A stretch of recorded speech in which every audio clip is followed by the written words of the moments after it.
Hey there. I'm excited to announce this to you today. This is what you've been waiting for in your spiritual quest. This is something I've wanted to do for a long time, and I'm finally ready to announce it that it's ready to go. It's the Grief to Growth Community Circle. Now, this is a sanctuary where like-minded souls are united in their journey through grief and towards personal transformation. It's more than just a place. It's a beginning. It's a commitment to growth and understanding. Here you're finding not just a community, but you're entering a circle of trust and depth. You're going to engage with interactive coursework. You'll dive into exclusive podcast episodes and partake in discussions that illuminate the path from mourning to empowerment. This is a realm where every question is honored and every individual's journey is validated. To be part of this exclusive circle, visit us at grieftogrowth.com/community or look for the chat icon at the bottom of every page on the main website. Remember that entry is a privilege because I want to ensure that every member is as dedicated and genuine as you are. You must apply to join, but the journey within is worth every step. So go ahead and join us today. Check it out, grieftogrowth.com/community, and I look forward to seeing you there. Hi there. Welcome to Grief to Growth Podcast. Your host is Brian Smith, spiritual seeker, best-selling author, grief survivor, and life coach. Brian believes that the worst tragedies of life provide the greatest opportunity for growth. Brian says he was planted, not buried, and he is here to help you grow where you've been planted by the difficulties in life. In each episode, Brian and his guests will share what has helped them to survive and thrive. It is his sincere hope this episode helps you today.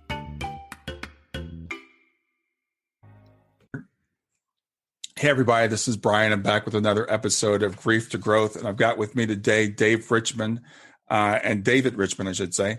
David has written a book called Cycle of Lives. It's a fascinating book, and we're going to get into what that is. But first, I want to introduce David, and then we'll talk about himself and what prompted him to write the book. So Dave is an entrepreneur. He's an author. He's a public speaker. He's an athlete, and he's a philanthropist. He uses the lessons he learned in his life to enrich and inspire others. And as a former sedentary, overweight smoker, David knew that he needed to focus not on what others wanted out of him, but what he wanted out of life. And his first book is Winning in the Middle of the Pack. He discussed how to get more out of ourselves than ever imagined. Now, in this new book, The Cycle of Lives, he shares the interconnected stories of overcoming obstacles, specifically cancer. And so with that, I want to welcome David Richman to Grief to Growth. Thank you, Brian. I'm really excited to be here. I definitely am looking forward to a good conversation. Yeah, I'm looking forward too. I got the book like last week, and I was able to chance to take a look through it and read a couple of the stories. I want to talk about you first, though, and talk about what prompted you or how you got to the point where you became a cyclist. I see that you were a sedentary, overweight smoker at one point, and I look at you now. You're like, it's kind of hard to believe. So, what transitioned you out of that? It was a crazy set of circumstances, Brian. So, I mean, basically what happened was this, like people evolve over time and you kind of, sometimes you just don't know what you don't know until you know it. And then at that point, you know it. Yeah. And one day I woke up and I just found myself in a situation that you'd think I could have had more awareness of until that moment, but I didn't. And once I had awareness of it, it was such an obvious situation that I was in that I just kind of like, it's a higher level observation went, what the heck are you doing? So I was pretty successful in business and I had friends and I'm happy and life's good. But on the other side of the coin, I was not very happy in my personal life. I was married to a very abusive alcoholic. My twins were 4. My sister had just been diagnosed with cancer, and it was going to be a losing battle in the end. They knew that. They just didn't know how long it was going to be. And one day I just woke up and said, what the heck are you doing? And it just hit me at that point. And I had to get my kids out of that situation. I needed to get myself out of that situation too, but definitely I needed to get my kids out of that situation. And without getting into a lot of details, I was kind of able to broker a deal that says, we'll split the kids, but I'm driving them everywhere, no back and forth, no interaction between us. I'll take care of all the scheduling. I'll do whatever. It's just, we need to not be in this situation. And we were able to get out of that situation. It was great. And about maybe a month or two later, my daughter was, they're twins. My daughter came home from school, and I think she must have told her kindergarten teacher at the time that her auntie had cancer. And she said, "Oh, does she smoke? Because, smoking causes cancer." And my daughter's like, "No, but my dad does."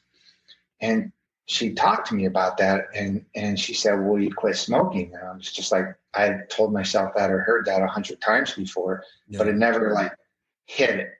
So I said to her, "Danielle, I'll do it. I'll stop smoking, but you got to stop sucking your thumb." Right. So, so let's make a deal. So we made that deal. That was in February. In March, I ran a 5K. So I stopped smoking. I went running for a minute. Couldn't. Then 2 minutes, and 5 minutes, and 10 minutes. Then did a 10K, 5K, then 10K. Then I jumped on my bike and I made it a triathlon. And then I did a half Ironman. And then by November of that year, I did a full Ironman. Wow. And I said to myself, I just want to be healthy. I want to be active. I want to be healthy.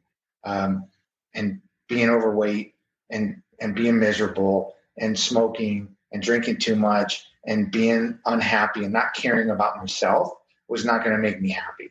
Yeah. It certainly wasn't a good example for my kids either. Right. So I just said, well, let's just keep going on that athletic path. And I did so far I've done 15 Ironmans. I've done more than 50 runs longer than 50 miles. I've run 100 miles a couple of times. I've just done a bike across the country. I've done crazy stuff.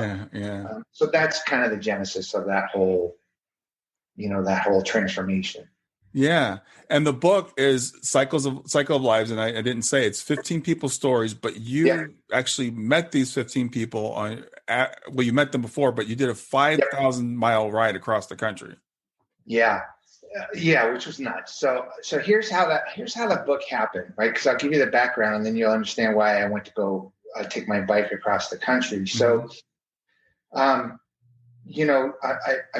like I said to you, I've listened to some of your podcasts. You do talk about the different ways in which people handle grief and kind of what enlightens them to take whatever action they're going to take to process and then move forward from their grief. And when my kids were about 9, so this is 4 years later, my sister's super close to being taken by the cancer. Okay. And she was going to do this Relay for Life. I don't know if you ever heard of them. It's an American Cancer Society Relay for Life. Everybody gets on the track. You walk 24 hours, put together a team, you raise money, you raise awareness, you support people, whatever. It's a pretty big deal, right? Yeah, they're all over the place, right? It's kind of cool. So my sister said, "Hey, I'm going to do this 24-hour Relay for Life. I'm going to be out on the field cheering on the people that are on my team that are walking there to support me." And I thought, well, that's pretty brave considering how sick she was. I said, "If you're going to be out there for the whole 24 hours, I'll run around the track." And that felt to me like a good trade-off, right?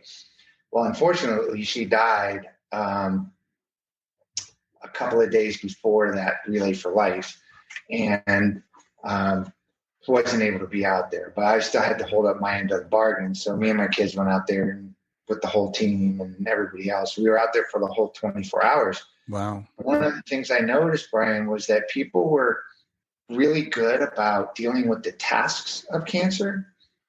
How do I navigate the healthcare system? How do I navigate work? How am I going to get my kids fed while I'm doing chemo? Right? They got the tasks of it, but people didn't really talk about the emotions of it. And I certainly wasn't talking about it. In fact, I haven't talked about this too much, but her husband and kids that were left behind, they literally couldn't talk, right? They were stuck in their own, understandably so, stuck in their own, immediate grief that they had and loss. So, but they weren't able to talk about the emotions of cancer. And that just kind of stuck in my head that, why do we have to take this journey about the emotions on her own. Mm-hmm. And so every year I did another fundraiser for her, or for the cancer center that took care of her. And I did these events, and they were all kind of bringing light to cancer and whatever. And I realized that everybody was still, no matter where I did it, didn't matter if it was the caregiver, the receiver, a survivor, a loved one, or whatever. They just all had one thing in common. They couldn't talk about the emotions of it. Mm. Right. And some of them hadn't talked internally about their emotional journey. Right. And so I said, well, that's a pretty interesting theme. And I said, well, so what seems to be connecting us? And it isn't the type of cancer that connects us. It isn't how old you are or young you are that connects us. That's all different. What severity of cancer is different. Whether you have cancer and live in because of your cancer a certain way or in spite of your cancer. None of those things connect us. The one thing that connects us as human beings, in my opinion, is our emotions. Mm. And that was the one thing that I felt was a parallel, a connector. Yeah. And one thing that was for sure with everybody that I talked to was that one common thing, Brian, no matter how many factors came into it that were different, the one thing that was the same was that not ability to process and discuss their emotions. So I went on this crazy journey of cold calling comprehensive cancer centers, hospitals, friends, people in the medical industry, people that I knew had friends that had cancer. And I just tried to collect these crazy stories about people who had experienced a wide range of different factors, but who hadn't processed the emotions on it. And what made them interesting and compelling was the traumas that they had endured leading up to when they encountered cancer. And those traumas were not unlike a lot of the traumas that you've talked about in some of your podcasts and yours also, of loss, abandonment, suicide, drug abuse, addiction, physical abuse, you name it. There are all these things that people had endured in life that I think we can all relate to. Right. And how did those traumas affect their cancer journey? And I thought, boy, if I got these interesting perspectives from all these different types of cancers, ages of people, people across the country, different wealth backgrounds, immigrants, whatever. And I just said, you got an interesting story. Let's talk about the emotional side of it. So I interviewed them for a couple of years. And then I said, well, what better way to connect us? It's a long answer to your question. What better way to connect us than if I jump on my bike and I bike and go meet them all for the first time? Yeah. And that was quite a journey in itself, is biking 5,000 miles. I don't know if people can appreciate how difficult that is. And reading in the book, I know even starting out, it wasn't easy. No, it definitely wasn't easy. I didn't appreciate how hard it was going to be, because what I did was I set out to do it in 8 weeks, 5,000 miles in 8 weeks, but I had to cut it shorter. I had to make it in 6 weeks. And so I did 4,700 miles in 45 days. And I only took off 4 days off. So if you do the math, I was doing more than 100 miles a day. Yeah. And I'm stopping at cancer centers. I'm stopping to meet the people that I met at the book. I'm stopping to talk to a gazillion strangers who also, Brian, had the same thing. They had all encountered cancer in one way or another, and they all hadn't talked about or dealt with the emotions, or don't know how to talk to people about the things that they're going through, right? Yeah. But I had no idea how hard it was going to be, because I was flat tire after flat tire. Most of the time I was on like interstate highways because I had to get from point A to point B. So I got trucks barreling by me, and I ran into a hurricane, and it was a mess, dude. It was hard. Yeah. It was hard. So you interviewed these 15 people. They're all different stories. Some of them are survivors. Some of them, they succumbed to the cancer. Some of them were caregivers. And so, what did you find in common with the people that you interviewed? Well, the thing that they had in common going into it was something that shocked me, right? Something that shocked me. And I think you'll get this. I think your listeners will get this as well, is when we're going through the things we're going through, no matter how crazy they might seem to other people, they don't seem that crazy to us because it's our lives and that's what we have to deal with, right? Yeah. So you just do what you need to do to survive, right? And that's what you do. And other people look at you going, oh my God, Brian, how in the world did you make it through that? That's the most ridiculous thing I ever heard of. And you go, no, it's really not that ridiculous. This is my life and I'm just trying to live it, right? So the one thing they had in common was that they didn't think that their crazy, ridiculously interesting and spectacular stories were anything but ordinary.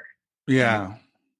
And I think that that's important because if we peel back the cover and figure out what's inside of your head or my head, people will be shocked at what we've gone through or what we've dealt with. And we would be the same way with them, but it's just our lives. So we don't think we're ordinary. So, I mean, extraordinary. So I was able to really get deep into these people's stories, and they're fascinating stories. So that was one thing in common.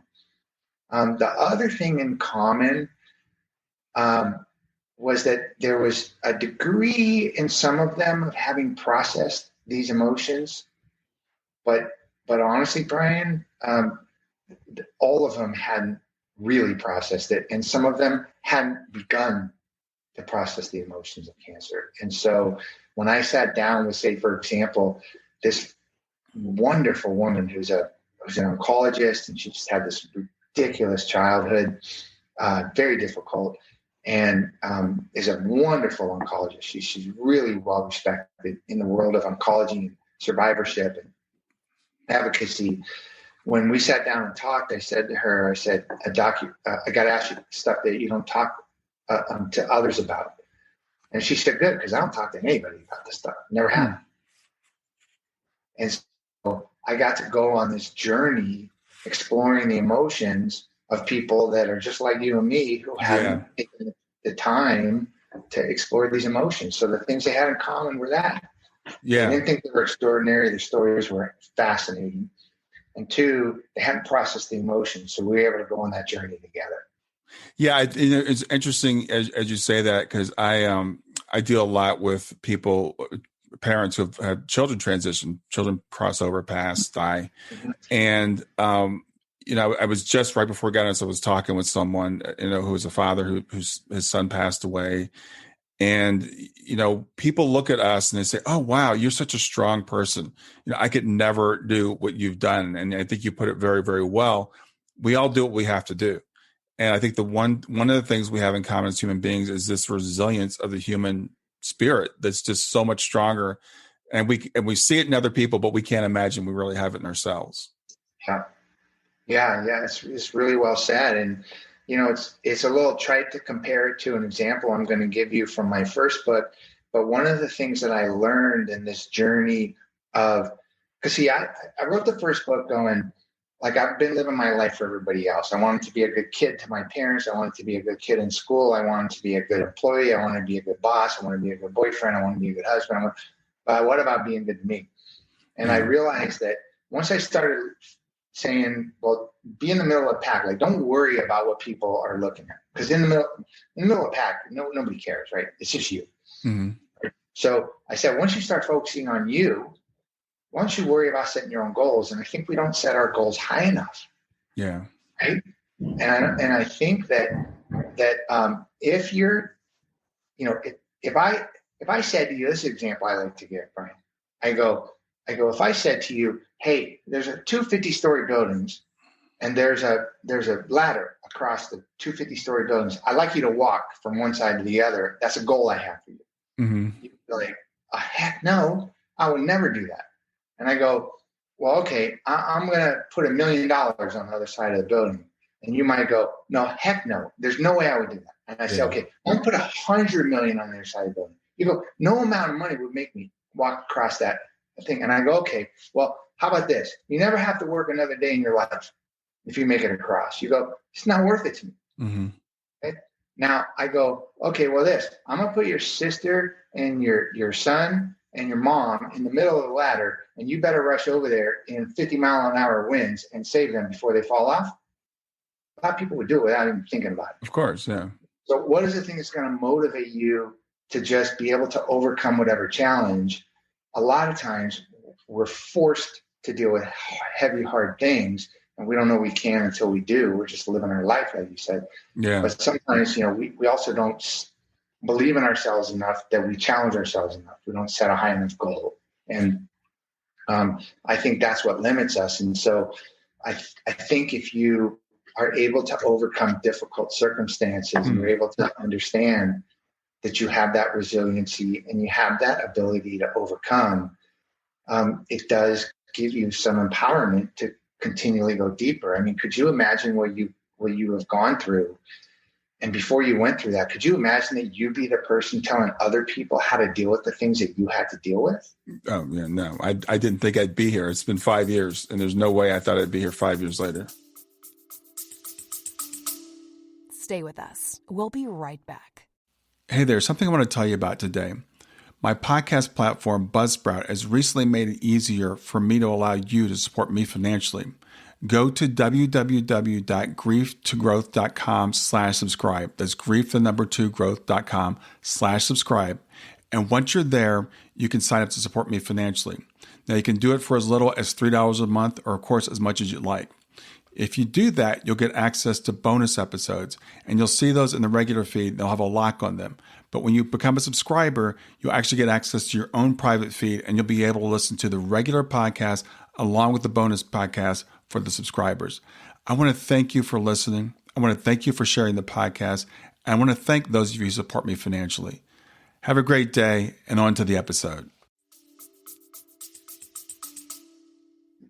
Not only here, but here affecting people's lives in a positive way. That's something you could have never imagined. No, probably, right? I mean, no, not at all. And I got to tell you, I love the analogy or the metaphor of the endurance athlete. And I think about yourself and you saying, okay, I was an overweight, sedentary smoker, and I just started running, a minute at a time, and then now I'm doing these Ironmans and stuff. And then, frankly, I look at that and I'm like, I could never do an Ironman. I could never even run a marathon. And I want to read this quote from the book. I love this quote from Rick in the book. He says, life is kind of like running the last mile of a competitive marathon. You think you know it's coming. It's what you do.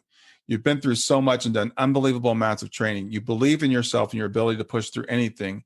You're in command and you've got the balls to put it all on the line. And then the last 100 yards comes. You see the finish line. You've crossed it before. You know what's coming and how to deal with it. The pain burns a hole through your chest and shreds your legs. A meat grinder rips your lungs and rips apart your lungs. And you start to question everything. You start to doubt. The pain is unbearable, unimaginable, much worse than you think you can handle. And if you try to control it, you're going to lose. The only way to make it to the finish line is to give in to the pain, to let go, to embrace the unknown and allow some higher power, some unknown source, something outside of yourself, because you have nothing left inside to take you forward across the line. He says, I'm blessed to have learned that kind of relinquishment in my personal life. I read that and I was like, wow, I just thought that's just so powerful. And as I said, I deal with parents when our children pass, we're like, I can't do this. There's no way that I can do this. And we talk about this thing called soul planning. It's like, did we plan this? Did we set this thing up? And maybe I bit off more than I can chew. And I love it. I've never run a marathon, but I can only imagine what that must feel like. Yeah, it's and you were giving me chills when you read that, because I've read the book about 1,000 times, through the writing and editing and rewriting and re-editing, blah, blah, blah phase. But I've never heard the words from somebody else. And that's what he, maybe not exactly word for word, but that's what he told me. And it's a powerful, powerful lesson to learn is when you're shredded through a meat grinder and you got nothing left to give, you just gotta just figure out a way of going forward. I mean, you just gotta figure it out. And I did that. I'll never forget that exact minute in my life that I determined that I was either going to push myself into an area I had no idea that I even belonged in, let alone could explore, and where I stopped myself before and turned away and go, no, that's not me, right? I know exactly the moment where I was. And it's just this minute in my life where I said, you either have to pack your bags and go home, or you have to take a step forward, right? Mm-hmm. Those are only two options. And once you take a step forward, that's a place you've never been before. Obviously, the next step forward will be the place you've never been before. And the next one, and the next one, and the next one. So who are you going to be? You're going to go back into the place that you know everything about yourself and what you're capable of, or you're going to go explore an area that is someplace you've never been before. And I think that that is a thing that we can apply to physical exertion, mental struggles, career aspirations, overcoming grief, overcoming a difficulty. It's like, let's figure out a way to just give into the unknown and just see what we're made of. And not always going to win, right? But I'm definitely going to be further than I was had I not taken that step. Yeah. Yeah. Now, one thing I noticed in the book, and I love this part also, you talk about after June passed. Yeah.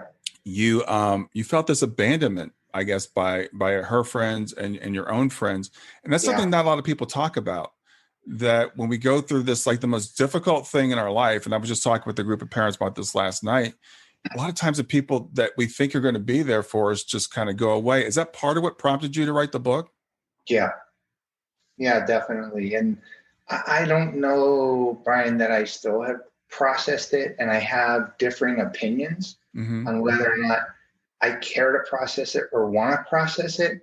But one of those driving factors is the fact that I've been estranged from my mom for going on nearly 40 years. Mm. A scary number. That's a scary, scary number. Yeah. She, it's the choice that she made. It's not the choice I made, but it's the choice that she made. Mm-hmm. And so I didn't have her to turn to. My dad was very old when I was born. He was 59 when I was born. So he died when I was very young.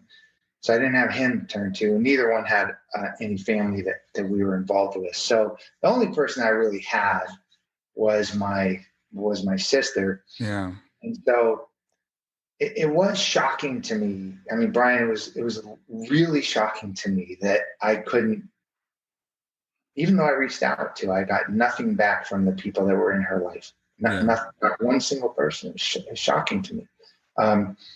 And I think it's because they had such a profound sense of loss, and they had such a lighter connection to me than they did to her. And I don't know what it was, but, I definitely know that connecting to people on that level about my issues of being abandoned or my issues of really realizing that I was alone in this thing, that definitely prompted me to do it because I wanted to understand, and I didn't make it about me when I was interviewing these people, but I did try to learn. To learn, I'll tell you, David, it's not uncommon. It's funny. I was just talking with the group of parents I was on with last night. We were talking about this very thing. It's not uncommon that the people we think are going to be closest to us kind of go away. And we all try to analyze it. Is it because they're scared? In that case, we're parents. Are they scared we're like contagious and their kids are going to die? Is it because we make them feel sad? We all think about what it is. And we all came to the conclusion, well, we can't take it personally, whatever it is, because it seems to be almost universal. That when we have this deepest loss, that a lot of times that's when people disconnect from us. But I think it goes to what you talk about with your whole theme of the book, people not processing these deep emotions. And they're not equipped to it. So they turn and they walk away.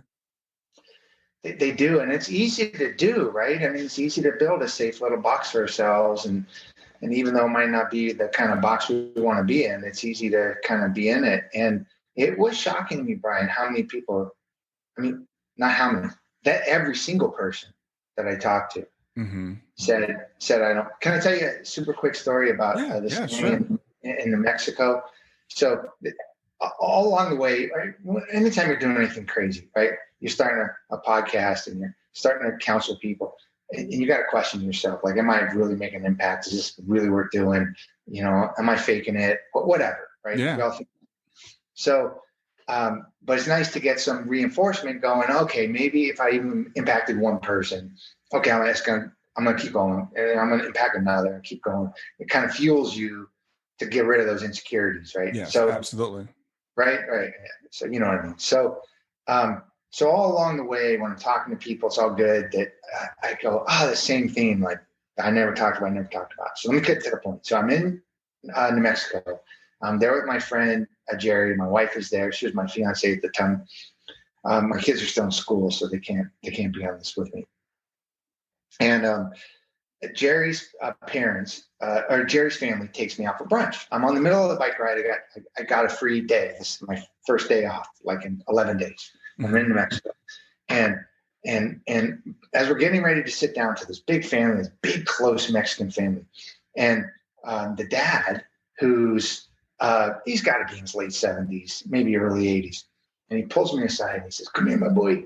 And I said, "Yeah." And he says, "Hey, listen, I appreciate what you're doing. I don't like to talk about it too much, but 15 years ago, I went through cancer. It was pretty serious, but I made it through. And you rely on your family, and you think about your work and whatever." He says, "And this thing about talking about what's in here," and he points to his heart, and talking about what's in here. He goes, "Those things are so important." And I went, "Oh, thank you. That's really nice." And then just as we're sitting down, his daughter, who's my buddy's sister, she's like in her early 50s, and she waves me over, and I come over, and she goes, "I don't know if Jerry told you this, but I had a pretty severe case of breast cancer, and made me leave my job and become a lobbyist for patient rights and blah, blah, blah, blah, blah." And it was really emotional journey. And just this whole concept of you talking to people about their emotions is so important. And I'm really, really glad that you're doing it. So we sit down, we have this big brunch with the big family and the whole thing. Everybody's laughing and joking, whatever. And I'm like, wow, man, if every family couldn't just be like this, right? How awesome. They're all they're all in it together. Yeah. So I get up and I thank them, and I go, it's not everybody that is like this. And I look to the dad, I go, for you to be able to trust your family and trust yourself and talk about this stuff. And he looks down and puts his hands in his lap, and I go, what? And he said, oh, no. I didn't talk about this stuff. He said, I didn't want to burden my family. He goes, I'm in school, you do what you do, you get through it. You don't want to bring other people down. And I'm like, but you just told me. Yeah. It's a good thing you're writing the book. And he goes, well, it's a good thing that you're doing it because you could teach people how to do it. And I look at the daughter and I go, well, at least you just told me about how family and blah, blah, blah, blah, blah. At least you were able to talk to your dad and da, da, da, da. And she looks down and puts her hands in her lap and she shakes her head. And I go, what? And she looks up and she starts crying and she goes, yeah, I didn't talk to anybody about this. I didn't talk to my dad. He could have lost a daughter. I didn't want him to feel guilty. Right. I didn't want him to remember his cancer. I didn't want to burden him with my stuff. I said, but you're so close. They go, we are. And I go, but you told me it's a good thing I'm doing this book. And they go, we are. We just don't talk about it. Yeah. Like, It's so powerful to keep going because that it's so common and it's so universal that we lock up that part of us. We'll get back to Grief to Growth in just a few seconds. Did you know that Brian is an author and a life coach? If you're grieving or know someone who is grieving, his book, Grief to Growth, is a best-selling, easy-to-read book that might help you or someone you know. People work with Brian as a life coach to break through barriers and live their best lives. You can find out more about Brian and what he offers at www.grieftogrowth.com, www.growth.com, or text growth, GROWTH, to 31996. If you'd like to support this podcast, visit www.patreon.com/grieftogrowth, www.patreon.com/GRIEF, to make a financial contribution. And now, back to Grief to Growth.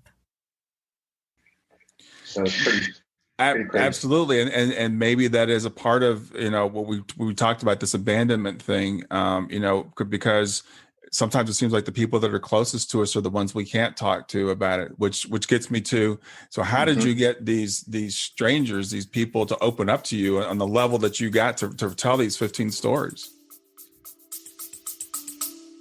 Stay with us. We'll be right back. Hi there. I'm really excited to tell you about my latest ebook. It's 4 lessons that you can learn from the near-death experience without going through all the trouble of dying to learn them. I've been studying NDEs for several years now. I am completely convinced that not only are they 100% real, but that there's some very universal wisdom that we can get from the near-death experience. And I've distilled that down in this book into 4 short lessons. And I've also given you all the reasons why I believe that NDEs are absolutely real. So go to www.grieftogrowth.com/NDE lessons to pick it up for free. www.growth.com/NDE lessons. I hope you enjoy it. I paid them a lot. No, I didn't pay them anything. I sold them a bill of goods. No, I didn't do that.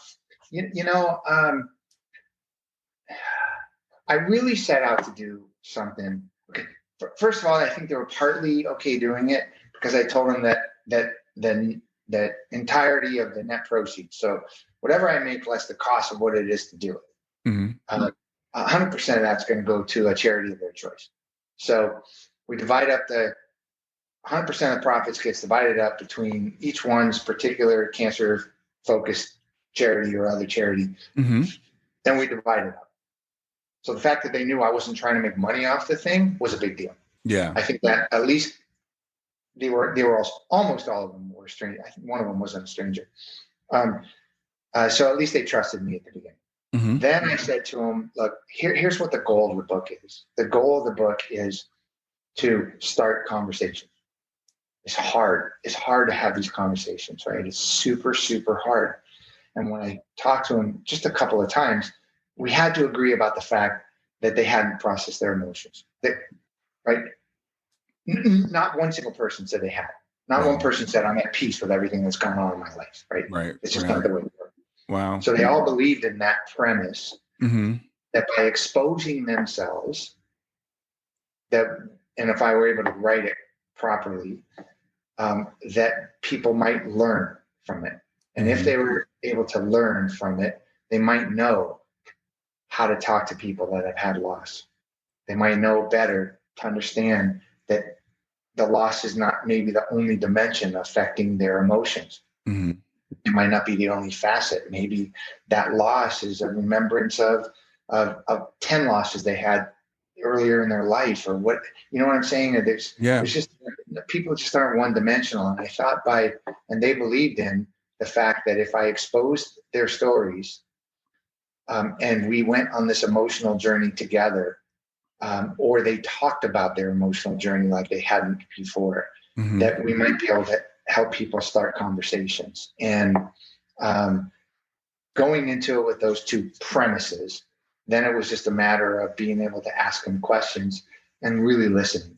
And I think people trust you if you're listening to them. Yeah. Well, I think another part might have been the fact that you're coming at it from the passing. I don't use the word loss because we could talk about this, later on, what you believe about what happened to your sister June, but the passing of your sister. I think that gives you some credibility in their eyes, right? You're here because you've gone through this.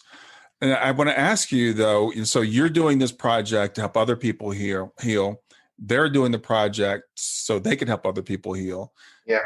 Was there any healing, do you think, that went on with yourself or the subjects of the book? It's a great question, Brian. And I do know, and I feel really proud of the fact that a couple of people in the book, a couple of them had some very, very profound transformations of healing through our efforts. And I'm very proud of that because I actually feel very honored to have been a part of that. And I'm not saying this to bring the attention to the fact that I was, but it's very self-satisfying to know that I might have been a prompt for that. Absolutely. So that's a good thing, right? It's a good thing. We don't always get to measure the good things that we've done, or be reminded of them ever, or we even sometimes are too guilty to even acknowledge them, right? Yeah. I don't want to, right? So when it comes to my own healing, I think I have gotten a little bit better about it. I talked to somebody recently who asked me a question I hadn't pondered. It seems like an obvious question, but I hadn't pondered it. And they said, hey, June's looking down on you, and you could have a channel right now to talk to her. And what would she say about what you're doing? Mm-hmm. And I thought to myself, wow, that's a good question. And I think she would say, first of all, I was making her proud, which is nice because you don't know that. But I think that. And then I also think that she would say that what you're doing is meaningful, And I think, as trite as it might sound, to say something good can come from something bad, to know that you're trying to do something meaningful is that's a deep thing that could come from negativity. Absolutely. It's a deep thing. Absolutely. And I tell you, Dave, I get people asking me to bring authors on, with different books, and frankly, a lot of them I don't, because I'm not really interested in them. But when I got the proposal to bring you on, and I looked at the book, and I looked at the healing that comes from the book, and the healing, again, I think a lot of times when we set out to help other people, along the way, we actually end up helping ourselves. That's why I wanted to ask you that question, because I find it, like I said, the metaphor of the endurance athlete and the way we live our lives, I just think it's such a perfect metaphor.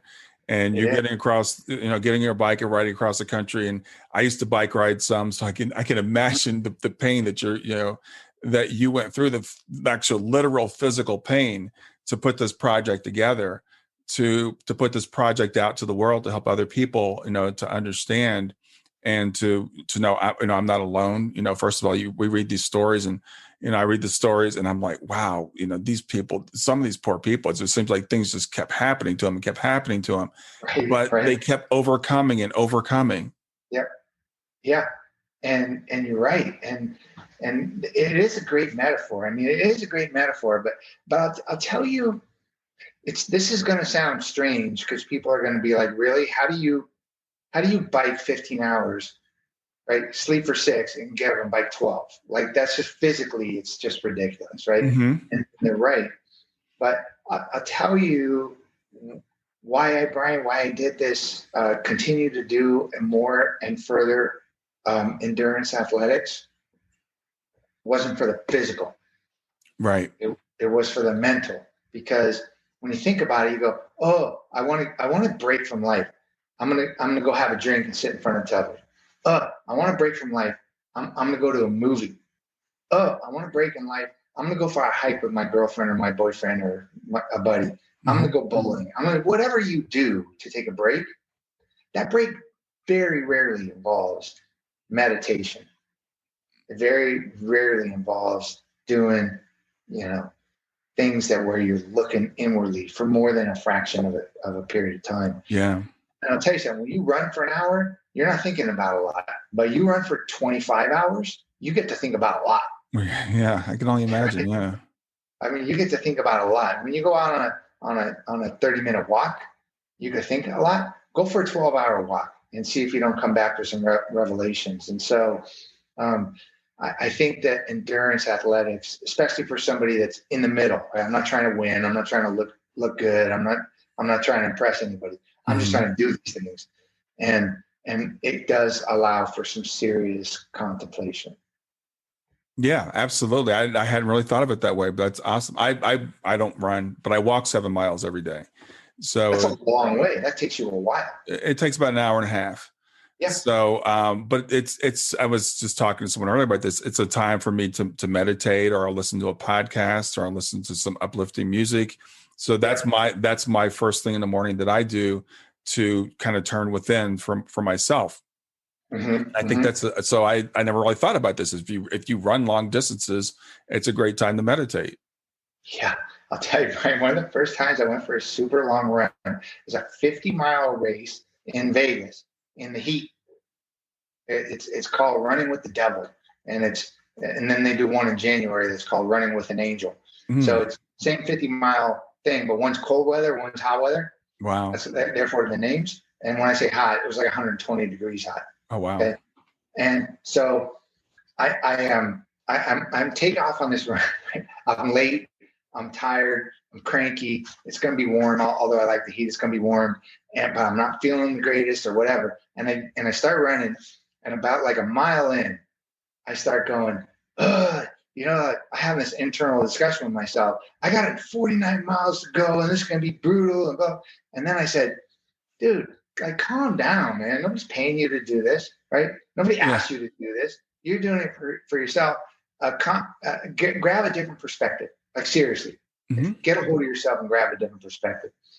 And you know what I did for the next 4 hours until I turned around at the mile 25 part? I literally, Brian, I focused on that word perspective, and I said, oh, you mean perspective? You mean like a movie maker and all the different perspectives? And I thought of all the different movies and what perspective they were shot from. And I said, oh, perspective. Like, you mean how you walk into a room and are perceived by others? And I just literally contemplated the word perspective for 4 hours. And I went, when in my life would I ever have the opportunity to do that? Yeah. Yeah, that is deep. That is really awesome, and it's interesting. Cool. You chose the word perspective, because I was right before we got on this call, I was talking with the client about it.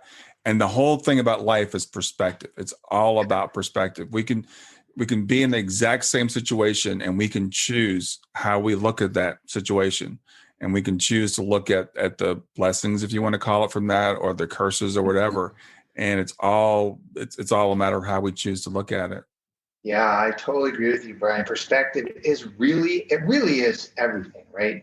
And it also allows us to relate to people too, if you understand the perspective, because if you can just maybe take a different view and maybe just slide a tad bit and really try to be on their side to see what they're seeing, or allow them to come to your side to see what you're seeing. Yeah, that meeting of perspectives.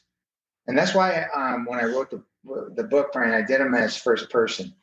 Yeah. Originally, when I wrote it, I wrote it with me in the story, each one of the stories. I kind of told it as me talking to them or whatever.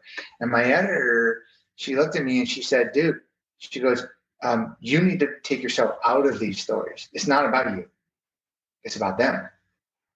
And I said, well, okay, but I want to do like first person perspective, third person. She goes, absolutely not. She goes, you got to write these stories as if it's them talking. You have to get into you got so far into their heads, you got to present their stories as them. So each one of the stories is told first person. Yeah. I had to place myself into their heads and their hearts and make it first person from their story. And because I really cared about listening, and because I was dealing with very personal things with people, I really took that exercise seriously, where I had to take their perspective, or tried my best to. Yeah, I think you did a great job. And I like the way you interspersed your own thing, what your journey was also along with them, because I want to know about you as well. And I think you do a good job of blending the two. So and I know there are 15 stories, and I can't ask you to pick your favorite story, but just real quickly, give us a flavor for what one of the stories is. Can I keep on the theme of your kind of the themes that you talk about in your podcast? Can I give you that one? It'd be great, yeah. Because it's one that it really shocked me to no end. And I'm going to tell you, I know that I've used the word, this will be the third time I've used it while we're talking trite. I'll have to come up with another word for that. But an artist looks at their own work and they go, a lot of actors, like, they never could watch their own movie because I can't see myself, because I'd be too critical of myself. Or, Aldrich Elba, when he was nominated the Sexiest Man Alive, he says, I look in the mirror and I see me, dude. I don't see anything sexy, right? So it's hard to look at your own stuff. And not every story moves me every time I read it. And again, because of the writing process and it being rewritten and many different editors and all this stuff, I've had to go through these stories a lot. There's a few stories that still move me, like give me chills or make me a little weepy, because I so identified with these people. And I never expected this one story I'm going to tell you about to affect me the way that it did, and the way it continues to affect me. And that is, I'm not going to give the whole story away, because I'm hoping some people go out and buy the book so that the money can go to charity, and then they'll be surprised when they read it. Yeah.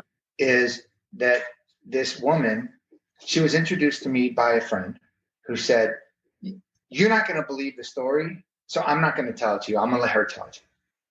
Because it's literally not believable. But she tells it to you, and you're gonna determine whether or not you believe it or not. Mm-hmm. And it was the story of this woman who, very athletic, married, happily married, 2 young kids, and she gets cancer. She's a endurance athlete, very active, outdoors person, very positive.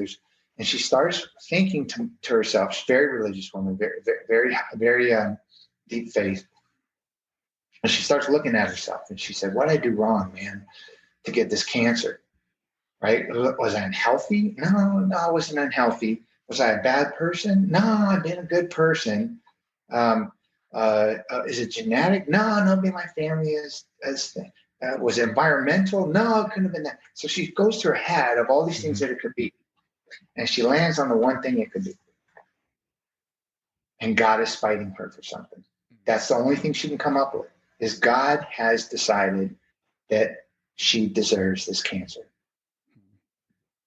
And so she makes a deal with the devil. And she says, I will make you a deal. You give me 10 years. That's all I need, because my kids can get out of the house by then. As long as my boys are gone, you go ahead and take me. But give me those 10 years and you can have my soul forever. Wow. Pretty deep, right? Yeah. And I can understand somebody having this thought. It wasn't going to take, just, you could do anything. Just don't let this happen, or just make this happen, or whatever. Yeah. I can relate to that. Who can't relate to that? Yeah. But for a woman, right? For a woman of deep faith, for her to literally walk out of a church and close the doors behind her and say out loud, take me, I'm yours. Just give me 10 years. Yeah. So what happens to her in this journey of 10 years, and what happens to her right at the 10-year mark, you literally will not believe it. Yeah. I mean, it's shocking. You'll believe it, but literally it's hard to believe what happens to her. And it's a story about how she regains her faith and goes kind of full circle on that whole emotional journey. And it's really profound. It's super profound, very unbelievable from the outside. But once you're in her head and you understand what she's going through, and you hear her tell the story, you believe it. Yeah. That's one of my favorites. Yeah. Well, I think they're all good. And I think I said, I didn't really mean to ask you to pick a favorite. I just wanted to give us a little bit of a flavor for what's in the book. Because one of the questions that, I asked your publisher for some questions, and one of the questions I asked was, are all the stories heavy? Are there any uplifting stories in the book? So I'm going to let you answer it, then I'll answer it. Okay. Most definitely there are uplifting stories in the book. Most definitely. And not just uplifting stories in the book, but there are themes that are uplifting. Mm-hmm. For me, it was shocking to me how many people that I did not know stopped and said, oh, what are you doing? Can I help you? Do you need help or whatever? Do you mind if I pray for you? Mm. I was like, what do you want to pray for me for, dude? I'm just a guy on a bike, like riding across country. And I'm no, we need to pray for you to be safe. We pray to get your message out.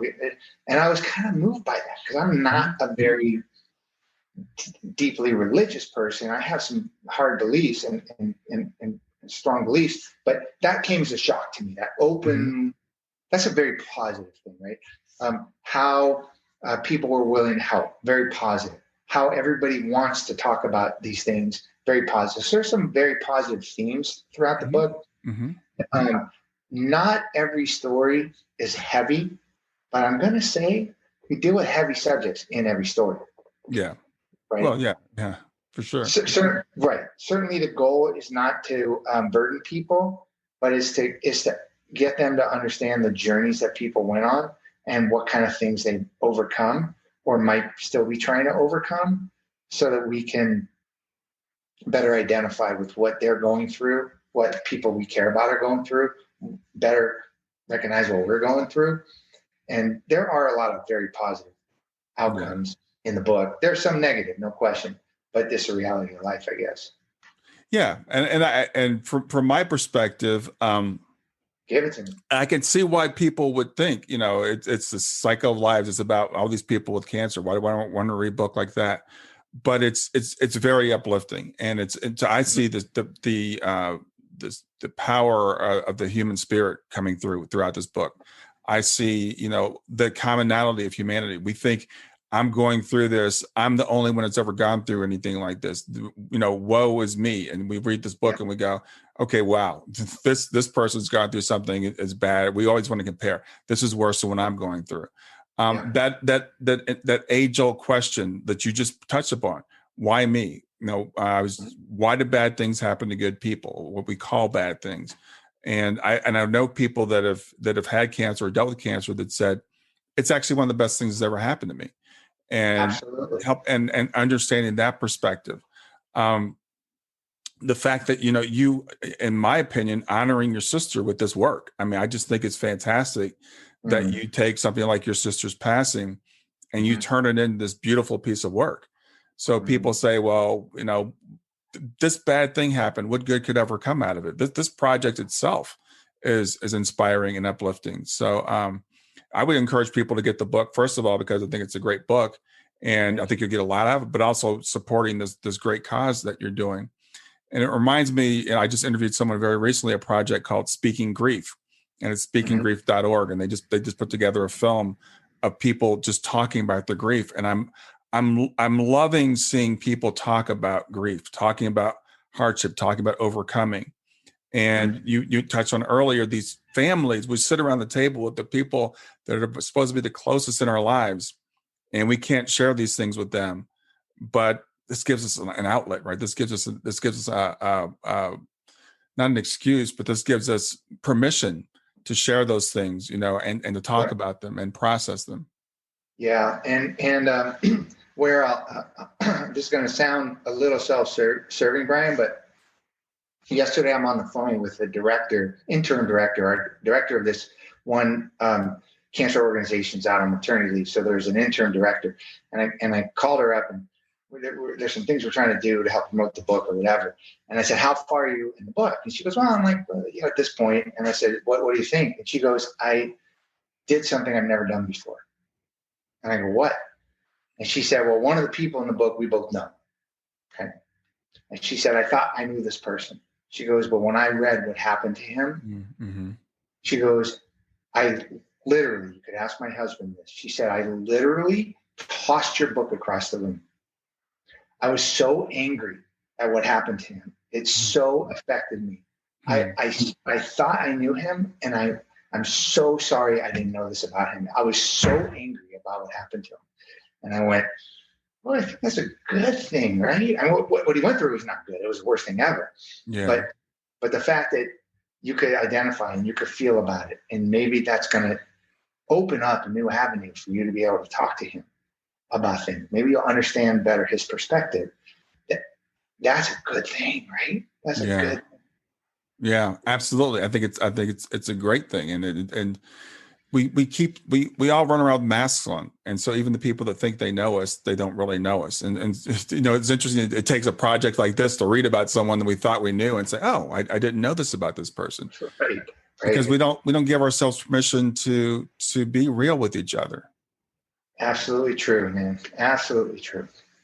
So we didn't talk about this before, but you were mentioning that, my show there's a lot of metaphysical, to use that word, I guess, themes to my show. And I know you listened to some of the things that I talked about. So what are your beliefs? You said some of the stories have negative outcomes, but what are your beliefs that happens to people when their body stops functioning? You put me on the spot, Brian. I'm not sure that I know. I obviously I don't know, but I'm not sure if I know what I believe. I think what I believe, and I'm not positive about this, but I think what I believe is what a couple of your previous guests have touched upon, that we are somewhat maybe just a form of energy. And so if we are a form of energy, then, energy can be related to time, because in order to measure energy, you have to measure it against something. You measure it against time, right? And we are here for the briefest blinks of time, but we're a pretty big force of energy. So if that is true, and we are just a piece of energy, then collectively, the amount of energy through the history of time and the history of people when they die, that's a pretty big, powerful source. So I guess I believe that when people transition, they pass, they die, however you want to view it, that I think somehow, some way, they still remain part of some piece of energy. And I'm not sure how that's manifested, and I'm not sure what happens over time, but I gotta believe that as the universe is expanding, and as we go through the next couple of million years, we'll probably get closer to those answers. Yeah. I know that was a bit of an unfair question I threw at you, but I wanted to kind of throw it out there because, as I said, from my perspective, when I read the book, they're all positive outcomes. And I have a very good friend who just recently passed of cancer.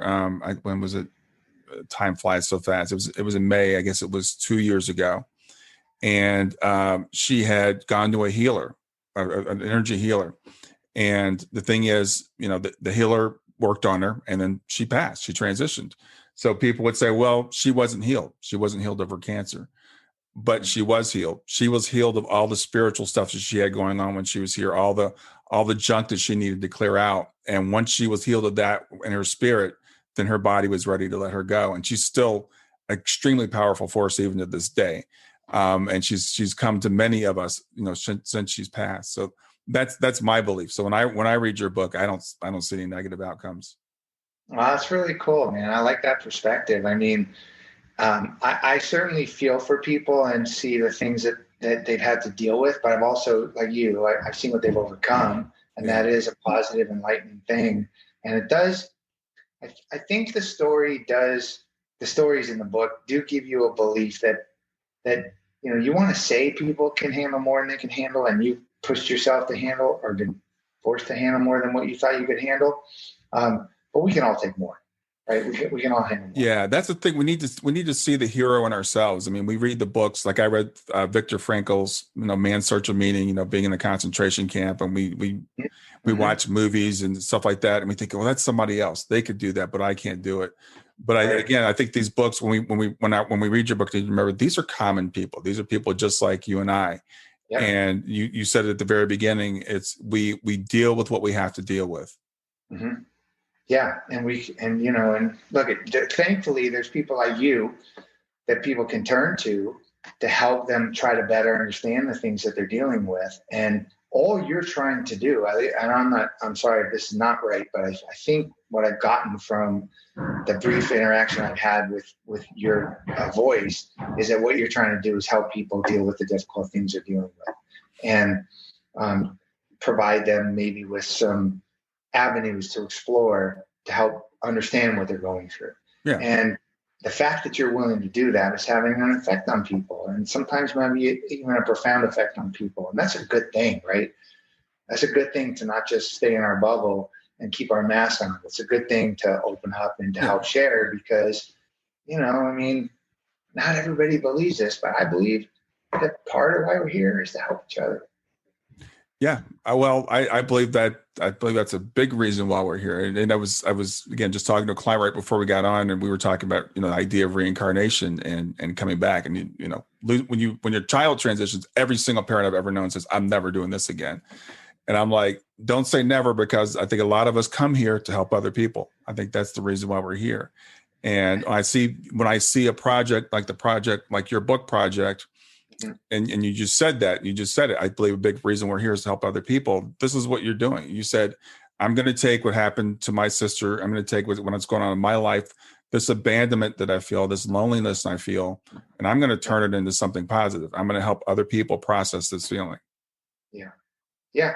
And it's nice. It's nice to know when people say, wow, that moved me, or wow, that gave me a perspective I didn't have. That's a neat thing to be able to do. Yeah, well, I think that's what we're here for. So, David, I want to thank you very much for being on, and I want to give people your contact information. So your website is david-richman.com, and it's It is. Richman.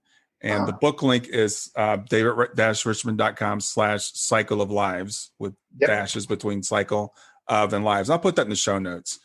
And for anybody that's watching on YouTube, this is the book cover. Hey, look at that. So it's David Richman's Cycle of Lives, 15 people's stories, 5,000 miles, and a journey through the emotional chaos of cancer. It's an excellent book. It's as you said, it's a heavy subject, but I think you'll come away feeling good after reading it.